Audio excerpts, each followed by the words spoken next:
Jen Psaki went on with this lunatic woman named Jennifer Welsh, who's getting in the circulation for being a very nasty, like really absolutely foul-mouthed Trump critic.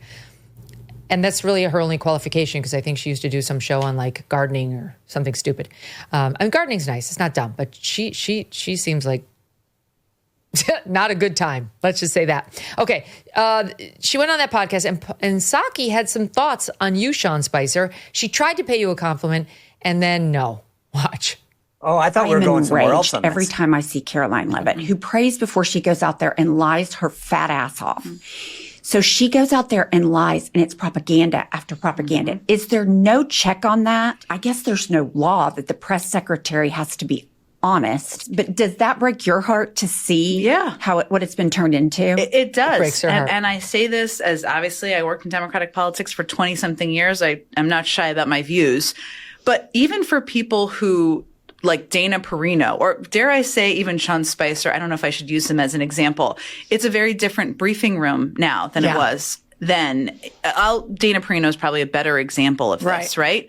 I disagree with Bush on a bazillion things, right? But you had to go in there and answer questions from the same type of reporters, and often the same reporters I had to answer questions from. What it feels like, it is diminishing the job. It is diminishing the role of the press secretary, the honor of being in that job, which is speaking on behalf of the United States of America. All right, Spicer. He almost paid you a compliment and then no. Your thoughts on how the GOAT, Karoline Leavitt, is bringing dishonor to this position in her view? Yeah, so let's start with this. First of all, Karoline is I don't mean to inject this, but to make fun of her body size, which is not true. Actually, I thought was for a bunch of folks on the left that take pride in this kind of stuff, that was actually rather uncalled for. She's a very beautiful woman. I don't think that's ever been. Angie Sullivan, who said it in her wildest dreams, but I also just don't think like Karoline Leavitt. That's where I don't know what TV she's looking at, but that's just simply not true. So that was really uncalled for and false.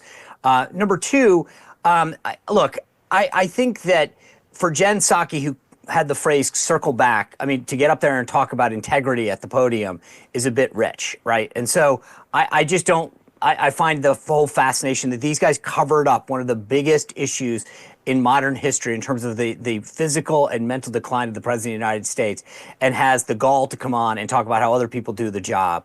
I think she should sit this one out and talk about something else. Yeah, I agree.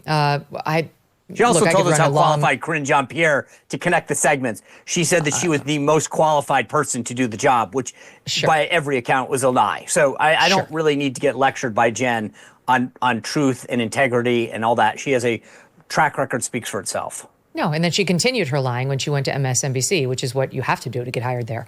So she's, in no position. I want to move on. I saved a little time for this. We've been seeing such vile conduct out of the No Kings stuff. And a lot of it has been focused on wanting Trump dead or celebrating Charlie's murder.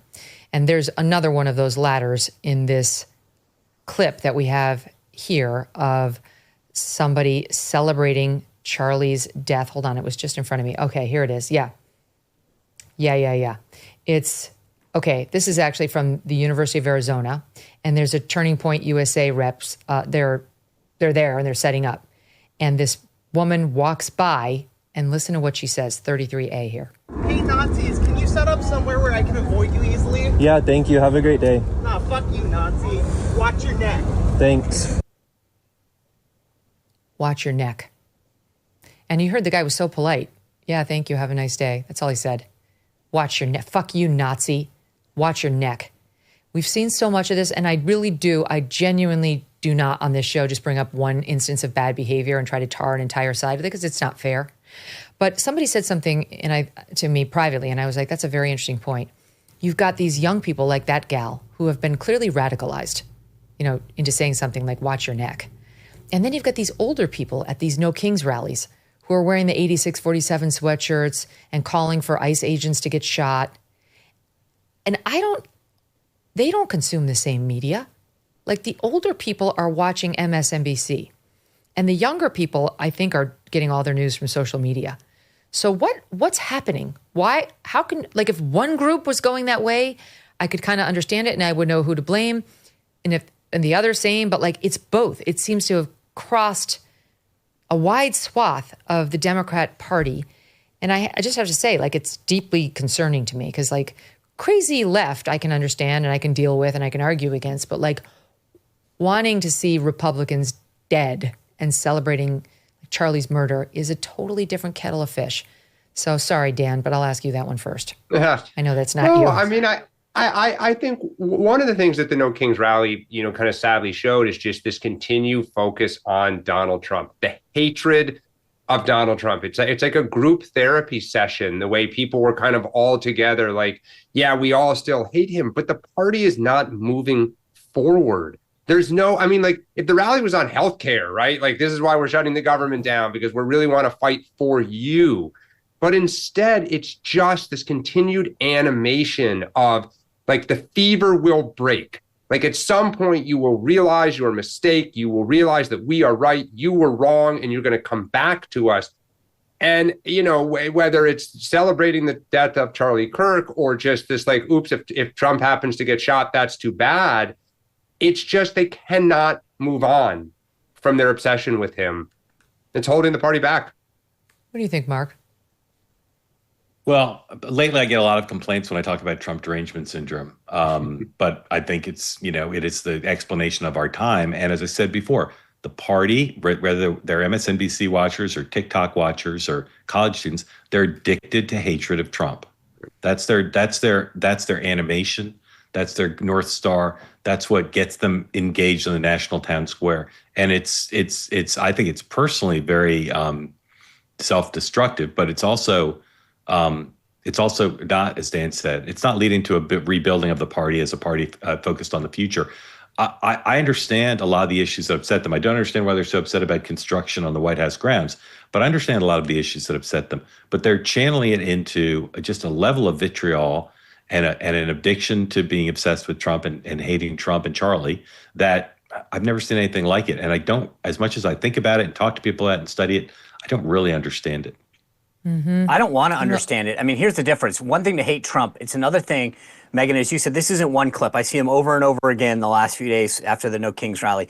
They want people dead. They want them killed. That's a whole new level of wrong. And I think that this is, again, I go back. It's a through line. Jay Jones, Mondami, Grant Plattner. There is becoming an acceptance on the left that it's okay to root for death. Mm-hmm. I'll just leave you with one piece of good news. This hit in the Wall Street Journal a couple days ago. In the month of September, compared with a year earlier, sales of the Bible jumped 36%. That's clearly a post-Charlie surge.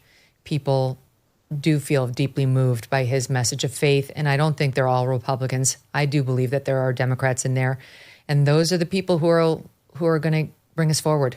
Those are going to have to be the leaders. I do believe that people of faith, no matter whether young, old, red, blue, it doesn't matter. But those are the people who are going to resonate because their message is infused with a special power, a special magic, a special allure, and something that's not so much about ourselves.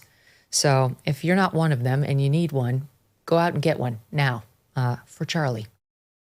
Buy gold and get free silver. That's right. For every $5,000 purchased from Birch Gold Group this month in advance of Veterans Day, they will send you a free patriotic silver round that commemorates the Gadsden and American flags. Look, gold is up over 40% since the beginning of this year, and Birch Gold can help you own it by converting an existing IRA or 401k into a tax-sheltered IRA in physical gold. Plus, they will send you free silver honoring our veterans on qualifying purchases. And if you are current or former military, Birch Gold has a special offer just for you. They are waiving custodial fees for the first year on investments of any amount.